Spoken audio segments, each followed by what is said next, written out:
Les intervenants dans ce reportage sont Nolwenn Hurel et Marie Swiatek. Elles sont toutes les deux doctorantes à l'Université de Savoie.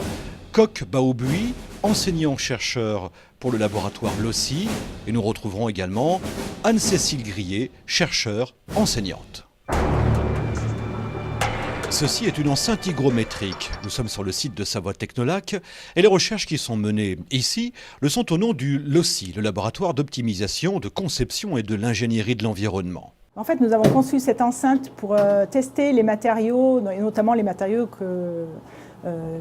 élaborés au laboratoire, pour tester les matériaux en reprise d'humidité ou en relargage d'humidité, de façon à pouvoir élaborer des matériaux qui seront capables après soit d'absorber le trop-plein d'humidité dans les bâtiments, soit de libérer de l'humidité si l'atmosphère est trop sèche. Là actuellement, à l'intérieur de l'enceinte hygrométrique, nous avons des petits morceaux de panneaux de fibre de bois donc qui servent à l'isolation des bâtiments et dont on espère pouvoir les utiliser aussi pour cette fameuse régulation en humidité.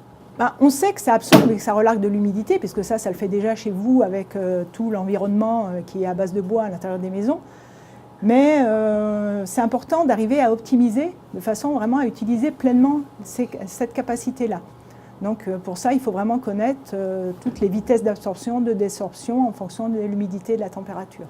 On ne connaît jamais assez les matériaux qui nous entourent. Et ce qui est valable pour le bois, par exemple, l'est aussi pour le bambou. On sait qu'il est résistant, qu'il peut plier sans rompre, mais encore, le bambou est appelé ici, dans ce laboratoire, à en dire un petit peu plus sur ses caractéristiques. C'est des matériaux qu'on peut qualifier d'écologiques. Le but, c'est de valoriser justement ce type de matériaux pour ensuite avoir une régulation en température et en humidité dans les bâtiments.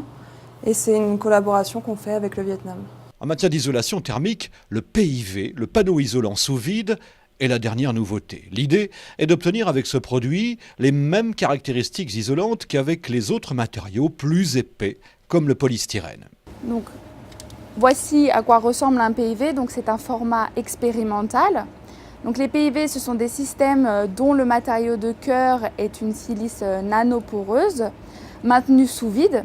Et cette fonction, en fait, elle est assurée par une enveloppe barrière multicouche, composée à la fois de polymère et de métal.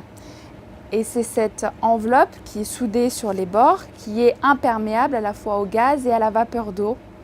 Cette enveloppe, en fait, elle est similaire à l'emballage alimentaire, mais c'est beaucoup plus performant. Mais encore une fois, ce PIV, ce panneau isolant sous vide, est-il en mesure de résister au passage du temps ? C'est l'objet des tests qui sont menés dans ce laboratoire.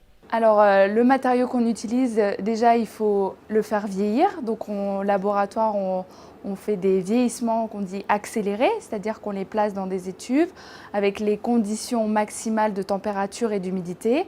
Et ensuite, on observe et on essaie de caractériser les dégradations qui sont observées sur ces enveloppes. Comme on pouvait le craindre et malgré les efforts des concepteurs, l'enveloppe de l'isolant finit par se dégrader. Une perte d'aluminium au bout de temps long. Et du coup, cette perte d'aluminium, l'aluminium, il est quand même responsable de la propriété barrière. C'est lui qui empêche les gaz et la vapeur d'eau de passer. Donc si on le perd, on devient étanche. Donc c'est quand même un point faible.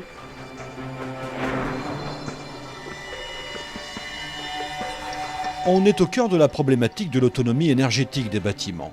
Koch Baobuy s'intéresse de près aux matériaux à faible énergie grise, c'est-à-dire ceux qui ne nécessitent pas une trop grande quantité d'énergie pour leur fabrication.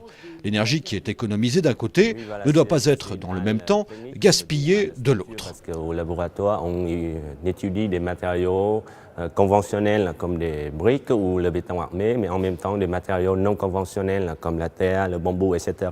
Et on étudie le matériau à plusieurs échelles, de l'échelle microscopique à l'échelle macroscopique, c'est-à-dire tout le bâtiment en passant par l'échelle des composantes, des murs, des parois. Force est de constater que les matériaux naturels répondent parfaitement à toutes les contraintes imposées, en tous les cas la plupart. Jusqu'à maintenant, en fait, Avec des matériaux conventionnels, on peut trouver des résistances thermiques très satisfaisantes. Par contre, avant, jusqu'à maintenant, on a un peu oublié le côté l'énergie grise, c'est-à-dire l'énergie pendant la fabrication du matériau. Avant, le comportement thermique des bâtiments était assez mauvais, donc la consommation d'énergie pendant la phase d'habitation était très importante, donc l'énergie grise pendant la fabrication était négligeable. Par contre, maintenant, les bâtiments consomment de moins en moins l'énergie pendant la phase d'occupation, donc l'énergie grise joue un rôle très important. Donc dans ce contexte, on essaie de chercher des matériaux avec une faible énergie grise. À l'intérieur de ces constructions, de ces bâtiments, que ce soit sur le site de Savoie Technolac ou sur le campus d'Anne-Sylvieux, des doctorants, des chercheurs se creusent les méninges pour construire l'habitat de demain. Mais dans ce domaine, et compte tenu des urgences environnementales et énergétiques qui sont les nôtres, demain est déjà presque arrivé.